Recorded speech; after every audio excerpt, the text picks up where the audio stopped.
Hello, I am Sergeant First Class Kenneth Rose. Welcome to Shooter's Corner.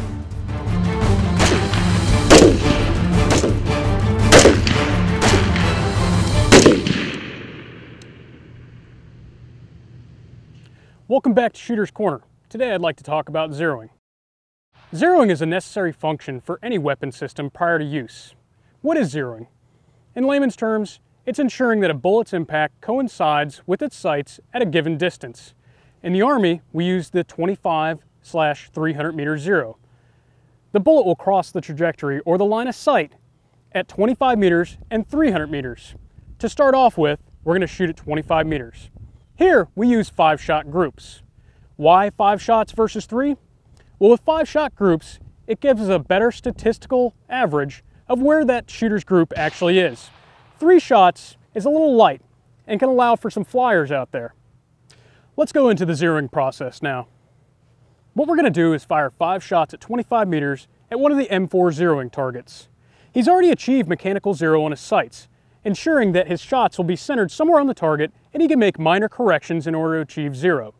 First, my shooter is going to achieve a prone firing position, as stable as possible. Remember, the zeroing process is not an act of firing or qualifying, but simply an act of mechanical zero.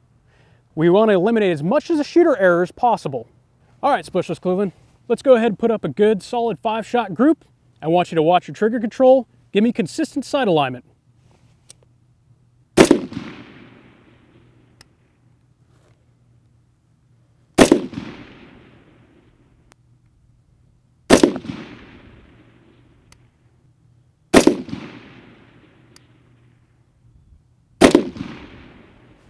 All right, good job. Let's go ahead and lock and clear.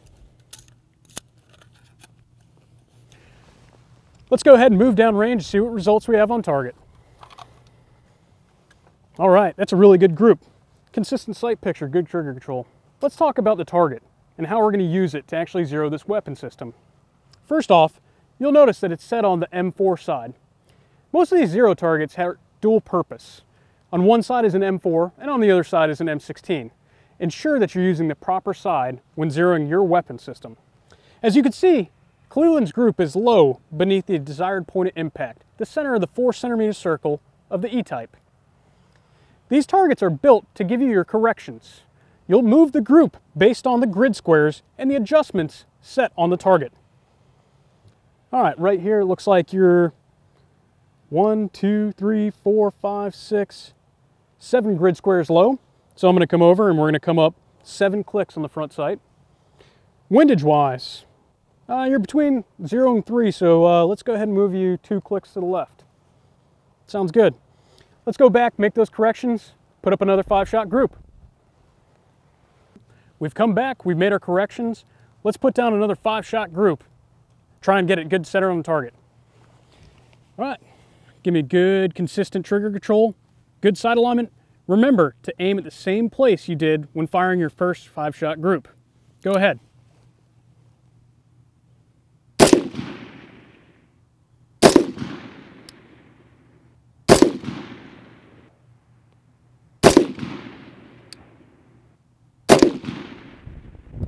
All right, looks pretty good.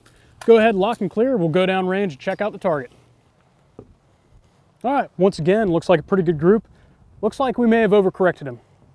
I'd like to introduce you to another technique, and that's marking your group.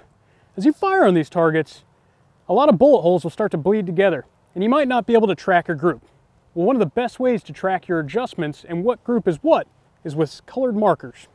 So we'll go ahead and mark up that first group with green.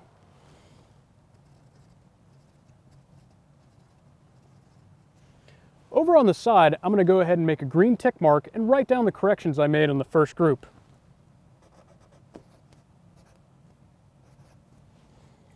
All right, next group. Just a little high over that 4-centimeter circle. Let's go ahead and mark it up, write down our corrections. We'll do another group. Looks like we're going to come down 2 and right 2. Let's go back, make those corrections, put down another 5-shot group. All right, we made our next round of corrections. One thing before firing I'd like you to notice is that I'm focused on the shooter while firing. Remember, all performance happens at the gun, not at the target. By focusing on what the shooter is doing, I can actually coach off the results based down range. I'm watching his trigger squeeze, and I'm ensuring he has proper sight alignment. All right, Cleveland, let's go ahead and put down another 5-shot group.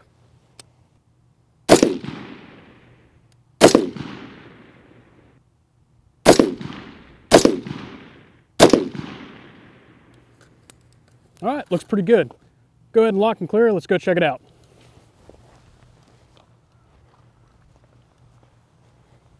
Much better. Not a bad group either. As you can see, now he's centered on the target. But before moving off, I'll have him fire another group just to confirm that it's actually in the center. In regards to the 4 centimeter circle, realize that at 25 meters, you can actually induce a lot of error. If I zeroed at the top of the ring, it would be closer to a 390 meter zero. At the bottom of the ring, closer to a 250. When you're having your guys zero, emphasize that they zero in the lower half of the 4 centimeter circle. Now on to the most important part, confirming at distance. Now that we've wrapped up our 25 meter zero, we're on to the most important part, confirming and refining at distance. I've got a steel target set out at 300. Specialist Cleveland's going to fire a few shots to ensure his point of aim and point of impact line up. All right, Cleveland, give me a couple shots on the steel.